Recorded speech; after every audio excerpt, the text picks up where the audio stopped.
अस्सलाम वालेकुम, नमस्कार, सत श्री अकाल एंड गुड इवनिंग। मैं हूं आरजू काजमी और आप देख रहे हैं पॉइंट ऑफ व्यू। आज जी हम इंडिया पाकिस्तान की बात करेंगे बिल्कुल, लेकिन साथ ही हम बात करेंगे जरा एनवायरनमेंट की, हम बात करेंगे छोटे शहरों की, गांव की, विलेजेस की, और किस तरह से सब लोग वहां से उठकर बड़े शहरों में आते चले जा रहे हैं। हम इस पे भी बात करेंगे और साथ ही आज मैं न्यूज़पेपर में देख रही थी कि 3 से 4 सिख हैं जिनको इंडियन गवर्नमेंट ने टेररिस्ट डिक्लेयर कर दिया है, सिर्फ और सिर्फ इसलिए कि वो प्रोटेस्ट कर रहे थे, जो उसमें शरीक थे, उस प्रोटेस्ट के अंदर थे। जो फार्मर्स का चल रहा है इशू इंडिया में, उस पर भी हम बात करेंगे कि क्यों अब कश्मीर के बाद एक खालिस्तान का शोर वहां पे किस लिए मचा हुआ है। हमने जी ज्वाइन किया है इंडिया से कर्नल रणवीर सिंह ने। इनको आप देखते रहते हैं टीवी चैनल्स पे और बड़ा अच्छा डिफेंड करते हैं। बहुत शुक्रिया सर कि आपने ज्वाइन किया, थैंक यू सो मच। और हमारे साथ पाकिस्तान से हैं अब्दुल समद याकूब साहब। आपका ताल्लुक पीटीआई से है, आप एनालिस्ट भी हैं, आपको भी हम पाकिस्तान चैनल्स पे और इंडियन चैनल्स पे देखते रहते हैं। Thank you so much Samad कि आपने भी ज्वाइन किया। सबसे पहले कर्नल साहब आपकी तरफ चलूंगी। छोटे शहरों से लोग बड़े शहरों में आते हैं, जॉब्स के लिए आते हैं, स्टडीज के लिए आते हैं, आपको मालूम ही है। लेकिन बहुत ज्यादा नहीं हो गई है, सब लोग इधर आ गए हैं, वो जगहें खाली हो गई हैं और पॉल्यूशन बहुत ज्यादा फैल गया है। देखिए, अनफॉर्चुनेटली ये जो ब्रिटिश लेगेसी है हमारे इलाके की, ये ही कारण है जिसकी वजह से ये इस तरीके से गांव से शहरों की ओर पलायन होता है। शहरों की आबादी बढ़ती जा रही है और गांव में अब आजकल बुजुर्ग ही देखने को मिलते हैं। यंग पॉपुलेशन जो है काम की तलाश में शहरों की ओर रुख कर चुकी है। एज अ रिजल्ट आपकी बात बिल्कुल सही है, आलूदगी, पोल्यूशन और बहुत सारी चीजें जो हैं वो देखने को मिल रही हैं। इसका मेन कारण आफ्टर इंडिपेंडेंस मेरे ख्याल से ये रहा है कि जो भी हमारे हुक्मरान रहे हैं उनकी जो पॉलिसीज रही हैं वो क्या बोला जाए कि वो बैलेंस नहीं रही हैं। वो कभी भी रूरल डेवलपमेंट की तरफ उनका फोकस नहीं रहा है, और अगर फोकस भी रहा है तो कहीं ना कहीं जो मुल्क की जो गुर्बत है वो आड़े आ जाती है, और जो माली हालात हैं उसके चलते रूरल साइड में वो डेवलपमेंट नहीं हो सकता। और I don't know about Pakistan, but India के अंदर लेफ्टिस्ट और सोशलिस्ट माइंडसेट बहुत है। हिस्टोरिकल रीजंस की वजह से है।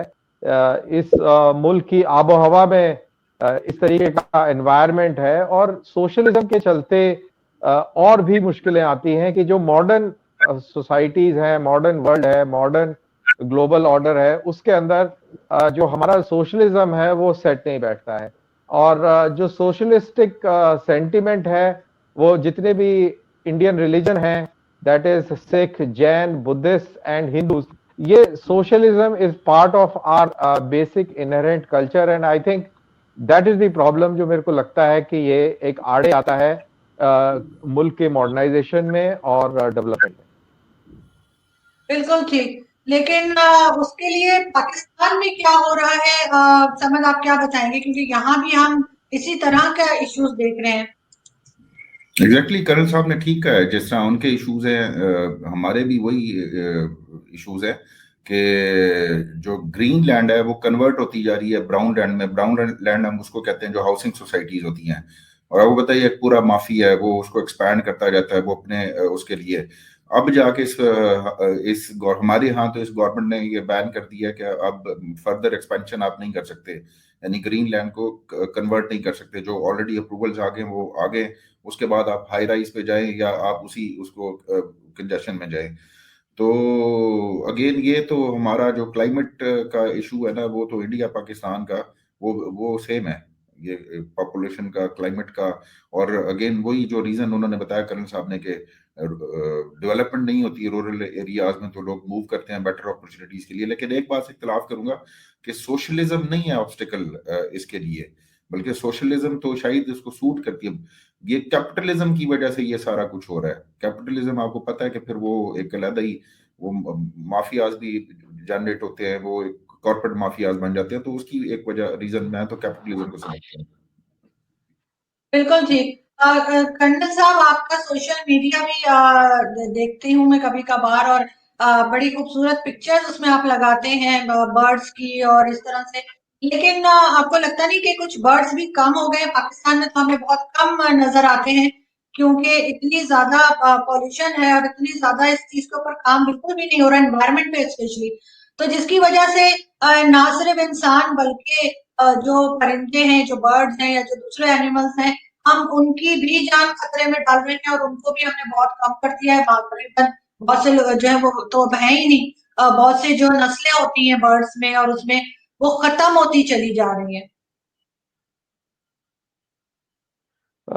जी हाँ, बिल्कुल ठीक कह रही हैं। जो ये जो एनवायरमेंटल और जो एयर पोल्यूशन है, आलूदगी है, इससे और जो पानी के अंदर जो पोल्यूशन जनरेट होता है because of over urbanisation and unplanned urbanisation की वजह से, उससे सबसे पहले जो इफेक्ट पड़ता है एनवायरमेंट में वो बर्ड्स के ऊपर पड़ता है। बर्ड्स बहुत ही सेंसिटिव जीव हैं, और क्योंकि ये फ्लाइंग करते हैं और इनके काफी एनर्जी का इस्तेमाल होता है, तो एयर पॉल्यूशन का इनके डायरेक्टली लंग्स के ऊपर इफेक्ट पड़ता है। एज अ रिजल्ट जो पोल्यूशन टाइम्स होते हैं, खासतौर से इंडिया के अंदर जब पैडी स्टबल बर्निंग का पीरियड होता है, अक्टूबर, मिड अक्टूबर से लेके और मिड नवंबर तक, और प्रोबेबली अक्टूबर से लेके और मिड नवंबर तक, तो दैट इज द टाइम जब काफी सारे जो परिंदे हैं उनकी मौत हो जाती है। और ये वही पीरियड भी होता है जब नॉर्दर्न एरिया से, दैट इज नॉर्दर्न एरिया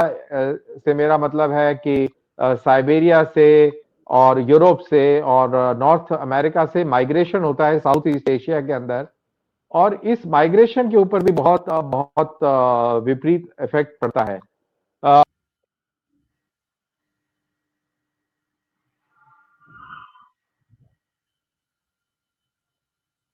शायद किन्नू साहब डिस्कनेक्ट हो गए हैं गालिबन। मेरा ख्याल है उनका नहीं, कुछ ये बात कर रहे थे बेसिकली, जी जी। बेसिकली ये बायोडाइवर्सिटी एक की बात सेकेंड कर जी, एक सेकेंड आ बात। गए। आपका कनेक्शन शायद टूटा था। हाँ, जी बीच में ये कनेक्शन चला गया था। तो जी जी, आप पहले आगे। या सो आई एम सॉरी, पता नहीं क्यों चला गया।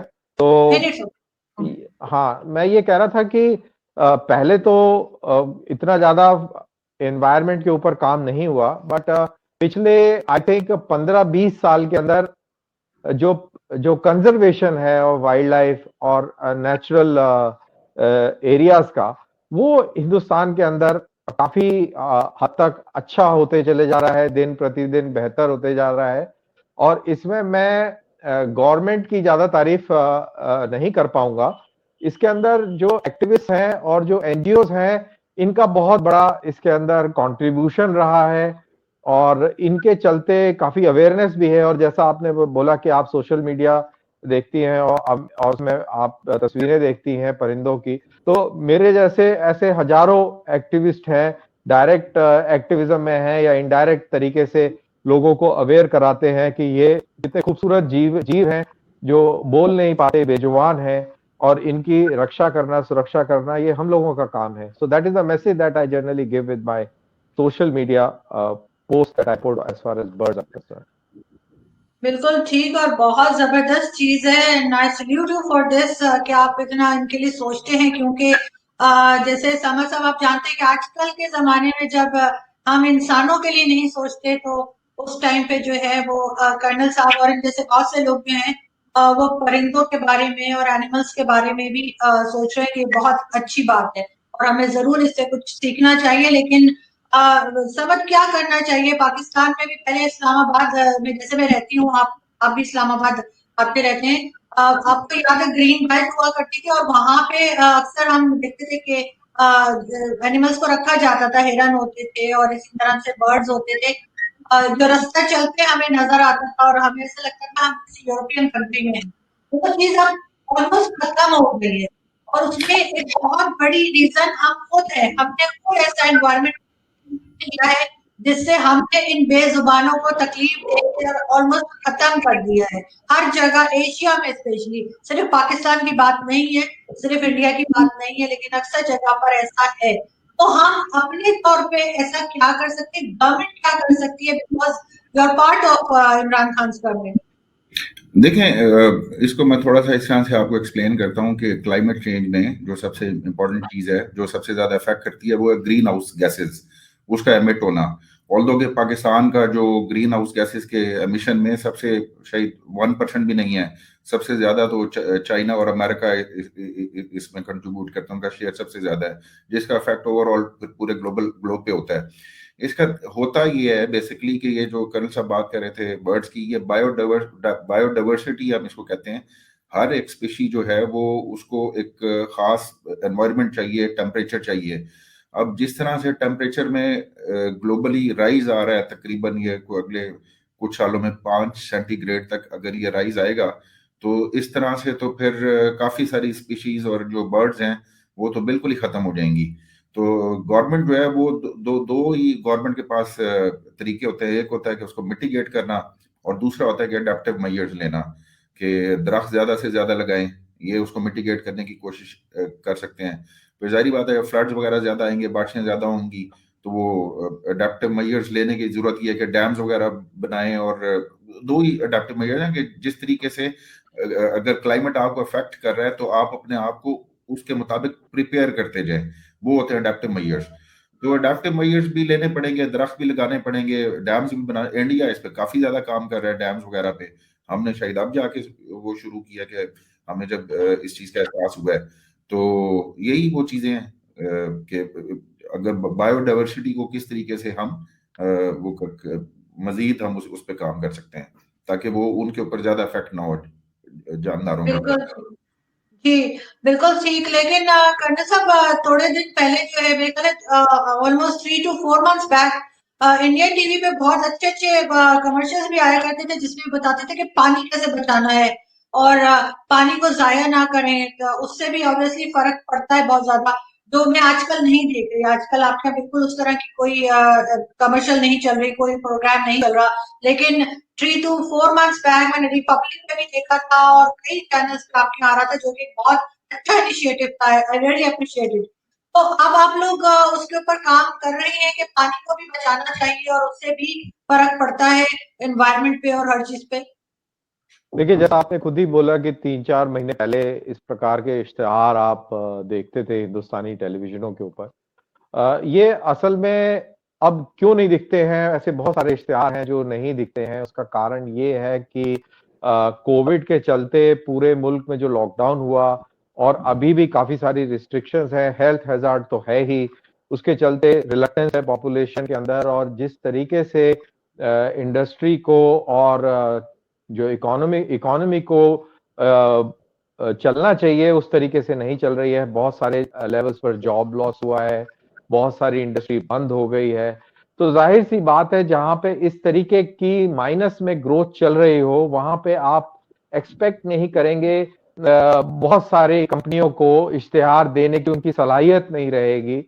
और जरूर मेरे को लगता है कि आने वाले टाइम में दोबारा से वो अपने पर्दे पर आएंगी, अपने अपने अपने स्पेस को दोबारा से रिगेन करेंगी।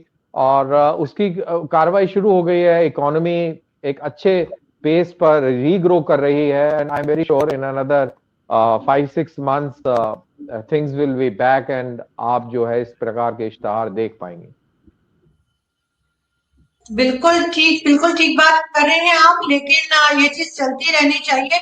समर हमारे यहाँ भी पानी का इशू रहता है, हमारी भारत के साथ क्लैशेस भी रहती है इसी बात के ऊपर कि जी नेक्स्ट वॉर कहते हैं कि पानी के ऊपर होगी।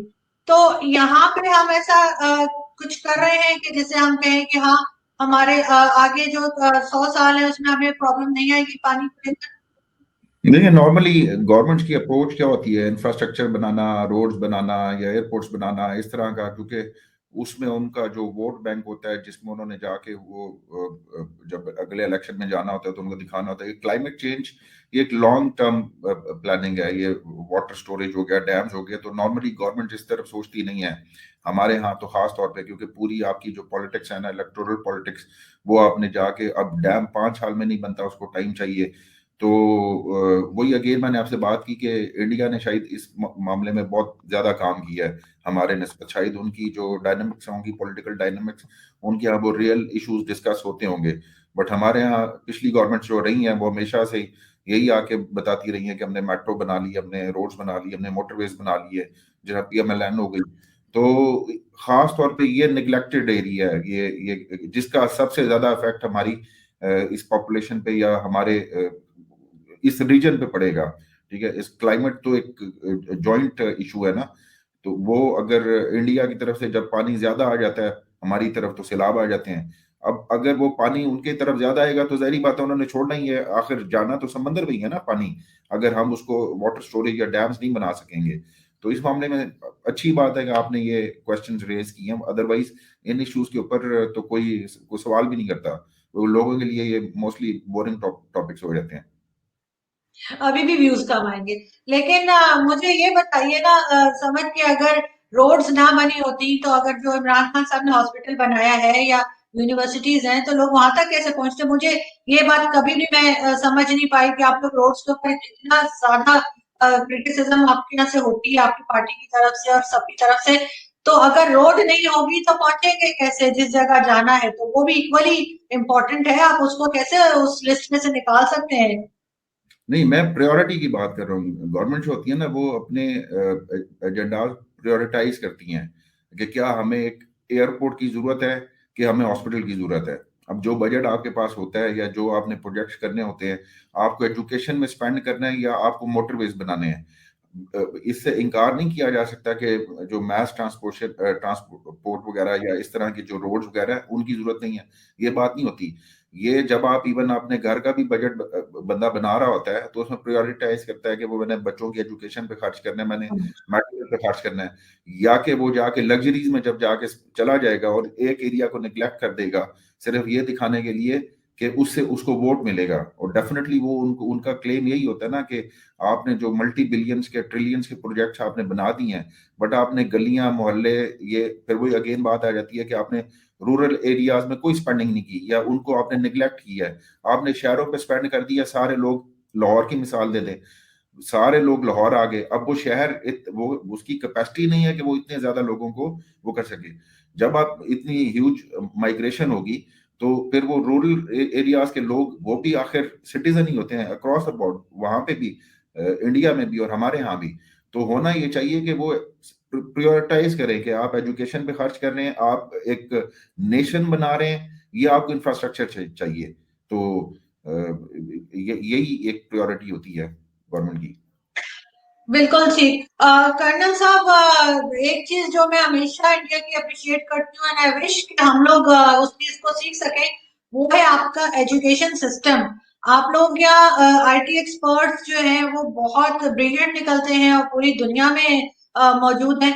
तो थोड़ा सा हमें भी गाइड करें कि किस तरह से आप लोग का एजुकेशन सिस्टम चलता है, स्पेशली आजकल जो नई बुक्स आई हैं, नया सारा कुछ सिलेबस जो ऑब्वियसली हमने तो नहीं पढ़ा लेकिन हमारे साथ नेक्स्ट जनरेशन है वो पढ़ रही है। और हर जगह पे आईटी में तो हम हमेशा ही सुनते हैं कि इंडिया का बहुत नाम है। तो यहाँ तक जाने में किस चीज को आप लोगों ने फॉलो किया और क्या ऐसा किया कि जो आप हमें बता सकें ताकि हम भी फॉलो कर सकें? देखिए, जब इंडिया आजाद हुआ था और जो शुरुआती जो साल थे, जो पहला जो दशक था, पहला डेकेड था, उसके अंदर इंस्टीट्यूशनलाइजेशन ऑफ थिंग्स हुआ था। और नेहरू जी को इस पे बिल्कुल इनकी तारीफ करनी चाहिए, क्योंकि उन्होंने पूरा फोकस इंडिया के डेवलपमेंटल टेम्पल्स के ऊपर लगाया था। उसके अंदर डैम्स थे, उसके अंदर पावर हाउसेस थे, उसके अंदर एजुकेशन इंस्टीट्यूट्स थे। आपने आईटी सेक्टर की बात करी, तो आईटी सेक्टर में जो हमारा जो लोग पूरी दुनिया में छाए हुए हैं, इसका बहुत बड़ा योगदान जो है इन्हीं आईआईटीज का है, जो नेहरू जी ने एस्टैब्लिश करी थी। और they were the seat of excellence in the country. और यहाँ से जो बच्चे निकल के आते हैं वो वर्ल्ड क्लास होते हैं, टॉप क्लास होते हैं। एजुकेशन बहुत आला दर्जे की है, रिसर्च बहुत आला दर्जे की है, इसकी फंडिंग जो है गवर्नमेंट की तरफ से बहुत अच्छी तरीके से होती है। एंड लाइकवाइज फिर रीजनल इंजीनियरिंग कॉलेज उसके बाद में आते हैं, जहां पे भी काफी फोकस रहा है। सो बेसिकली चाहे वो मेडिकल हो, इंजीनियरिंग हो, यहाँ पर गवर्नमेंट का फोकस रहा और वही नतीजा है कि ना ही हम आईटी सेक्टर में वर्ल्ड के अंदर छाए हुए हैं, साथ ही साथ हमारा मेडिकल सर्विसेज भी वर्ल्ड के अंदर काफी फेमस है। बड़ी दूर दूर से लोग इंडिया के अंदर इलाज कराने आते हैं। हमारे जो हॉस्पिटल्स हैं वो बहुत टॉप क्लास हैं और बहुत फाइन और बहुत ही कॉम्प्लेक्स सर्जरीज हिंदुस्तान के अंदर बहुत सस्ते में होती हैं। और तीसरी चीज जो जिसके अंदर हम बहुत जल्दी से, बहुत तेजी से आगे बढ़ रहे हैं, वो है स्पेस टेक्नोलॉजी। और स्पेस टेक्नोलॉजी का ये आलम है कि अब हम एक एक रॉकेट से तकरीबन 100 सैटेलाइट्स ऑफ डिफरेंट साइजेस छोड़ रहे हैं और स्पेस को भी हम कमर्शलाइज करने जा रहे हैं, wherein we are looking at leadership in space as well. बिल्कुल ठीक। और ये बहुत इम्प्रेसिव आपने सारा कुछ बताया है। समझ क्या कहेंगे कि हम कहाँ पे लैग कर रहे हैं, कहाँ पे हम, आप कह सकते हैं कि हमारे यहाँ भी काम हो रहा है? देखिए अगेन वही बात जो उन्होंने एक रेफरेंस दिया है नेहरू साहब का, वो हमारी बदकिस्मती ये थी कि एक साल बाद ही जना साहब की डेथ हो गई और वो इंस्टीट्यूट्स या उसके बाद जो इंटरफेरेंस, फिर वो इदारे उस तरह से नहीं बन पाए जिस तरह से उनको काम करना चाहिए था, कि जो उनकी लिमिट्स होती हैं या जो उनकी कॉन्स्टिट्यूशनली जो उनका रोल होता है जिसमें वो बाउंड होते हैं। और बल्कि मैं यहाँ पे वो कोयटा में एक स्टाफ कॉलेज से जना साहब ने खिताब किया, तो उसमें उन्होंने एक मिलिट्री के रोल को वाजे किया। और इंटरेस्टिंग बात यह है कि वो सुनने वालों में मेजर गालिबन थे उस वक्त, याया खान, वो भी मौजूद थे। तो और बाद में वही मेजर जो याया खान था, बाद में वो जनरल याया खान, जिसके होते हुए दो टुकड़े हुए मुल्क के। तो इस बात से जाहिर होता है कि अगर मिलिट्री इस तरह से इंटरवीन करती रहेगी तो फिर मुल्क के इदारे कभी भी, या मुल्क फिर इस तरह से दो टुकड़े भी होते रहेंगे। और फिर जैसा प्राइम मिनिस्टर साहब को कहना पड़ता है कि जी आगे जाके शायद वो इल्जाम तो ऑब्वियसली इंडिया पे ही देना ना कि जी वो तीन टुकड़े करना चाहता था या तीन टुकड़े करना चाहता है। तो कमजोरी या वीकनेस हमारी अपनी है कि जब तक हम इंस्टीट्यूट्स बिल्डिंग कर पाएंगे, जो कि इंडिया ने उनके जो रोल्स हैं वो बड़े, बिल्कुल कभी आज तक इंटरवीन नहीं हुआ। हमारे यहाँ जब पहली बार 1958 में कूप हुआ था, तो वर्ल्ड वॉर से लेके 1958 तक 47 मिलिट्री कूप्स हो चुके थे अराउंड द वर्ल्ड। तो हमारा मुल्क भी बदकिस्मती से वही टर्किश और इजिप्ट की तर्ज पे या अफ्रीकन कंट्रीज के जहां पे हर थोड़ी देर बाद मिलिट्री आ जाती है, तो 1958 से स्टार्ट हुआ। इंडिया इस मामले में लकी रहा है कि इंडिया में कभी भी आज तक मिलिट्री ने अपने वो बैरक से बाहर निकल के नहीं आए। उनका जो वो रोल है वो अदा कर रहे हैं और हम उस तरह से इस इंस्टीट्यूशनल कमजोर करते चले गए और होते चले गए इस तरह से। बिल्कुल ठीक। और हम तो कभी नहीं चाहेंगे कि भारत टूटे या पाकिस्तान टूटे, दोनों जो है वो ठीक रहे, खैरियत से रहे। लेकिन आजकल जो कुछ कर्नल साहब चल रहा है इंडिया में, वो देख के अफसोस भी होता है। इतने ज्यादा फार्मर्स जो हैं और वो पूरी कंट्री से, आप लोग अक्सर दावा करते हैं कि नहीं सिर्फ एक ही जगह से आ रहे हैं अक्सर आपके पैनलिस्ट, लेकिन सुनने में यही है कि पूरे भारत से पहुंचे हैं और अब उनमें से 3-4 को टेररिस्ट भी डिक्लेयर कर दिया है। सिख कम्युनिटी के जो लोग हैं, वो आज भी मेरे पास, इस वक्त भी वो न्यूज मेरे पास रखी हुई है। तो ऐसा क्यों हो रहा है और क्यों आप लोग कंट्रोल नहीं कर पा रहे हैं? और उनकी जो भी वो चाहते हैं, जो भी उनकी डिमांड्स हैं, वो गवर्नमेंट क्यों पूरी नहीं कर देती? उनकी डिमांड्स वाजिब नहीं है और उनकी डिमांड्स जो हैं वो हिंदुस्तान में काबिलियत ही नहीं है कि वो पूरा कर सके। उनकी डिमांड है कि जितने भी क्रॉप हैं उनको MSP, minimum support price regime के अंतर्गत लेके आया जाए। हमारे कंट्री के अंदर जो बेसिक जो फूड आइटम्स हैं, लाइक चावल है और गेहूं है, गंदुम जिसको बोलते हैं आप लोग, तो इसकी एक बेस प्राइस सेटल करी है गवर्नमेंट ने, हर 6 महीने में रिवाइज करती है कि ये चीज, या हर सीजन में वो डिक्लेयर करती है कि एक क्विंटल जो गंदुम है उसकी ये प्राइस होगी और इस पे खरीदारी होगी। तो as far as Punjab and Haryana are concern, यहाँ पे एक तरीके से एक सिस्टम है कि फार्मर जितना भी गेहूं और चावल उगाएगा वो गवर्नमेंट को खरीदना ही पड़ेगा। एंड पंजाब और हरियाणा ने इंडिया के अंदर ग्रीन रेवोल्यूशन में बहुत बड़ा योगदान दिया और इसी इंसेंटिव के चलते ग्रीन रेवोल्यूशन कामयाब भी हुआ। ये जो पॉलिसी गवर्नमेंट की 60s और 70s में बहुत कामयाब रही। एज अ रिजल्ट इंडिया अब एक ग्रेन सरप्लस कंट्री है। लेकिन अब जो है वो हमें बहुत नुकसान हो रहा है। जो अब क्या है कि चाहे हमारे को जरूरत 100 किलो की है, लेकिन अगर फार्मर ने 1000 किलो उगा लिया है तो अब पंजाब और हरियाणा में मजबूरन उसको खरीदना पड़ता है। एज अ रिजल्ट हिंदुस्तान के अंदर 40 मेट्रिक टन का रिजर्व होना चाहिए गेहूं का, गंदुम का, और इस समय हमारे पास 100 metric ton, million metric ton का रिजर्व है, जो कि बहुत बहुत ज्यादा है। इतना ज्यादा है कि स्टोरेज की जगह नहीं है। 70% ऑफ दिस प्रोक्योरमेंट बाहर पड़ी हुई है, बारिश में गल रही है, सड़ रही है, चूहे खा रहे हैं, बर्बाद हो रहा है। तो अब हरियाणा और पंजाब के फार्मर को लगता है कि ये जो नई एग्रीकल्चर पॉलिसी है इसमें वो चीज खरीदेंगे जो इनको जरूरत है, और अगर ऐसा होगा तो नेचुरल सी बात है कि उनकी इकोनॉमी में फर्क पड़ेगा।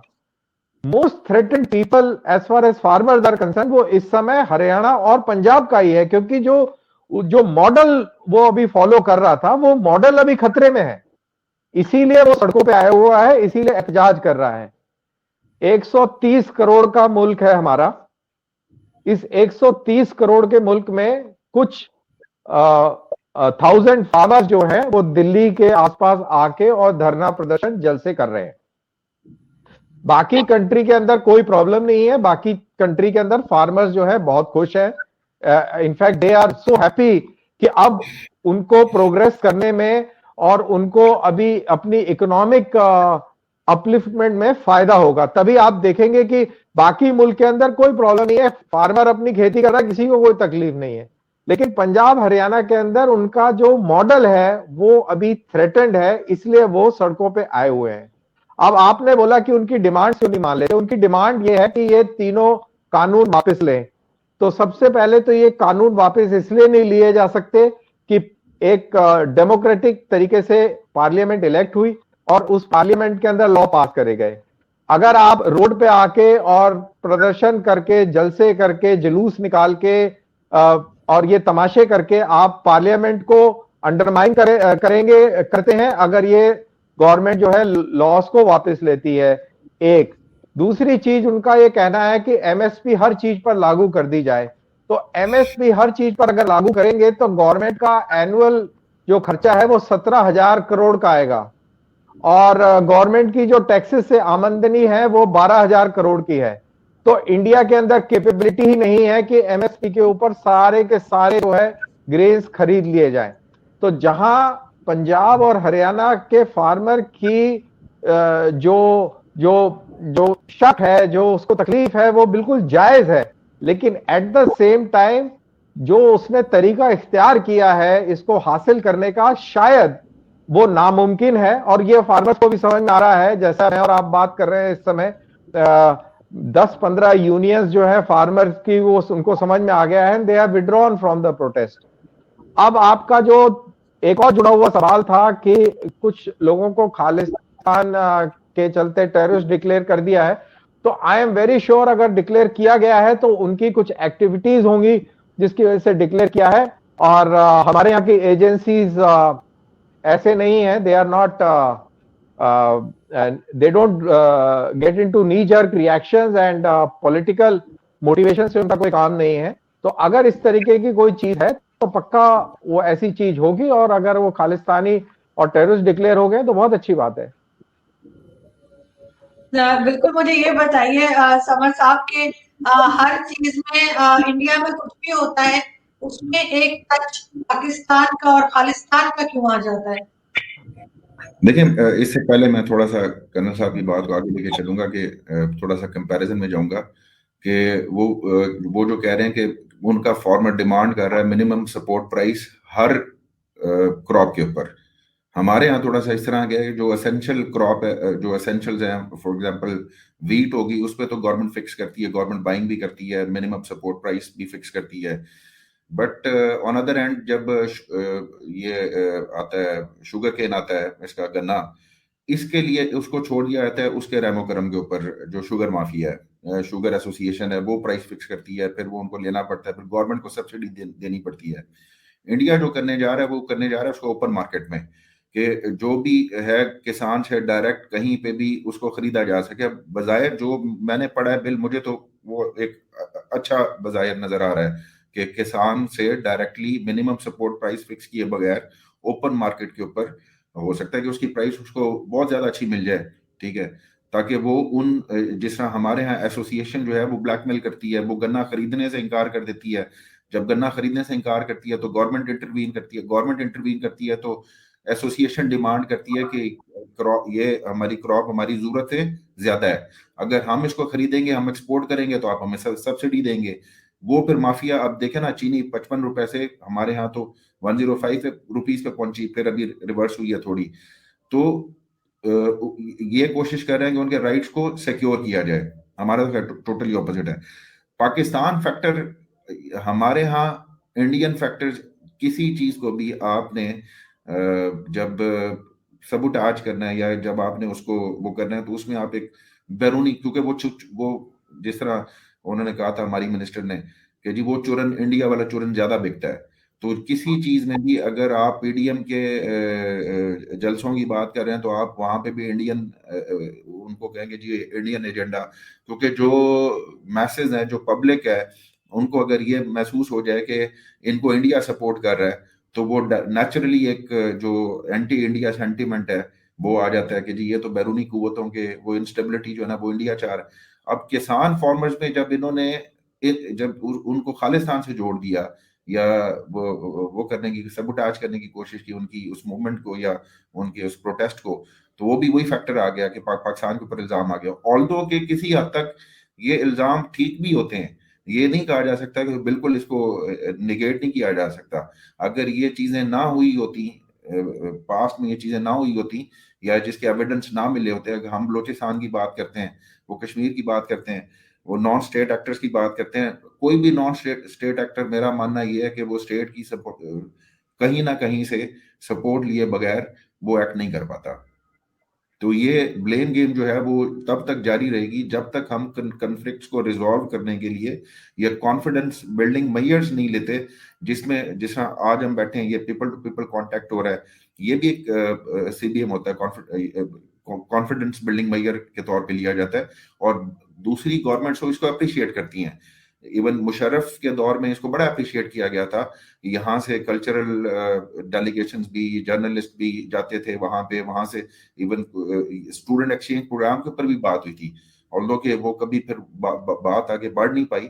लेकिन अब क्योंकि जैसे ये अब जिस तरह टेक्नोलॉजी या सोशल मीडिया एडवांसमेंट की तरफ हम जा रहे हैं, तो वो जो हम बाउंड होते थे उनके के उनके जो मेन जो चैनल्स हैं कि उनके ऊपर अपेयर नहीं हो सकते, या वो हमारे चैनल्स के ऊपर अपेयर नहीं हो सकते, या गवर्नमेंट ने बैन कर दिया, पैमरा ने बैन कर दिया। इवन अगर आप मैं कोई हिंदुस्तान टाइम अगर यहाँ पे ओपन करूं तो वो बैन होगी, वो नहीं ओपन होगी।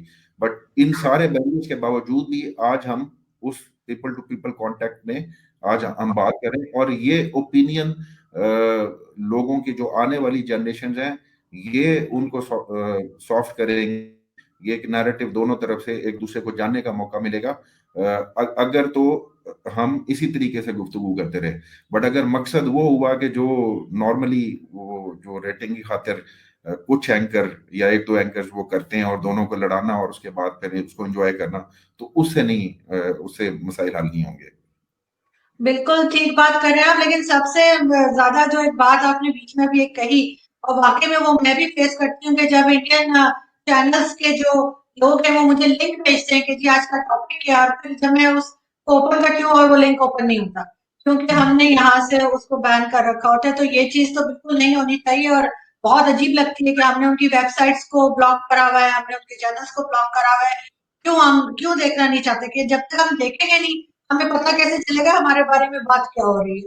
तो हम किस तरह से जाके रिप्लाई करेंगे। ये और बात है कि मैं और मेरे जैसे बहुत से लोग हैं, हम लोग प्रॉक्सी वॉक्सी लगा के बारह खोल लेते हैं, तो वो आप इमरान खान साहब को बता दिएगा कि कोई फायदा नहीं ब्लॉक करने से। तो थैंक यू सो मच आप दोनों का कि आप लोग आए और हमें बहुत अच्छे से बहुत सारी चीजें जो है वो सीखने को भी मिली, और specially thank you so much colonel साहब। जी जी जी, बात कीजिए। मैं अब्दुल साहब से बहुत ही सहमत हूँ। उन्होंने बहुत ही अच्छी बात कही, बड़ी प्यारी बात कही। उन्होंने कहा कि people to people contact, borders बंद हैं, तिजारत बंद है, आमोदरफ्त बंद है, लेकिन टेक्नोलॉजी के चलते मैं दिल्ली से, आप इस्लामाबाद से और मुल्तान से, हम एक दूसरे से मुखातिब हैं, एक दूसरे की बात कर रहे हैं। और जहां तक ये चीखा चिल्ली और लड़ाने वाले जो चैनलों की बात है, चाहे वो यहाँ के चैनल हो या आपकी तरफ के हो, आपके वहां पे एक डॉक्टर साहिबा बड़ी फेमस है इसके लिए, तो वहां पे तो वो भी एक इम्पॉर्टेंट चीज इसलिए है कि जब बहुत ज्यादा आप मिठाई खा लेते हैं तो आपका मन नहीं करता मिठाई खाने का, तो वो जो लड़ाई झगड़े वाली जो चीजें ना वो इतनी ज्यादा हो गई कि लोग अब धीरे धीरे बोर हो गए हैं। मेरे को याद है जब ये यूट्यूब वाला ये जो प्रोग्राम शुरू हुआ था, तब भी शुरुआत में कुछ लड़ने वाली और तलखी वाली बातें करके, तो मैंने पूछा था कि आप ऐसे क्यों बात कर रहे हैं यार ये, तो उन्होंने बोला सर यही चलता है। और धीरे धीरे मैं देख रहा हूं कि सेंसिबल बात होने लग गई है यूट्यूब पे, और वो जो चिल्लाने वाला और एक दूसरे से लड़ने वाला खाने वाले जो यूट्यूबर्स थे वो अभी साइड हो गए हैं। So this is a very good development, and I think जो अब्दुल समाद साहब ने कहा, खूबसूरत बात कही, और ये जो बातचीत जो हम कर रहे हैं ये उसी के चलते मेरे ख्याल से बड़ी फायदेमंद साबित होगी। सॉरी, मैंने आप खत्म कर रही थी, मैंने आपको टोक दिया बीच में। नहीं नहीं नहीं, इट्स ओके, कोई हर्ज नहीं। थैंक यू सो मच, आपने बहुत अच्छी बात की कर्नल साहब, हमें आपसे सीखने को बहुत मिला। And thank you so much समझ के आपके जैसे लोग भी पाकिस्तान में हैं, आपके जैसे लोग भी हैं जो इस तरह से बात करते हैं और एक बड़ा खूबसूरत चेहरा पाकिस्तान का हम लोगों को दिखा पाते हैं। वरना इससे पहले अक्सर लोग नाराज ही रहते थे, स्पेशली इंडिया से। वो कहते थे कि जी जो भी पैनलिस्ट आते हैं वो उल्टी बात करते हैं, लेकिन उनका अपना एक पॉइंट ऑफ व्यू होता है, वो एक तरीके से डिफेंड कर रहे होते हैं पाकिस्तान को वहां जाके, जो कि हमें करना ही होता है, चाहे हम एग्री करें किसी बात से या ना करें। लेकिन थैंक यू सो मच समझ, आई रियली अप्रिशिएट कि जिस तरीके से आप अपनी बात रखते हैं, चाहे वो इंडियन चैनल हो चाहे वो पाकिस्तानी चैनल हो, हमें आपसे भी बहुत कुछ सीखना चाहिए। थैंक यू सो मच आप दोनों का, आप लोग आए, शुक्रिया।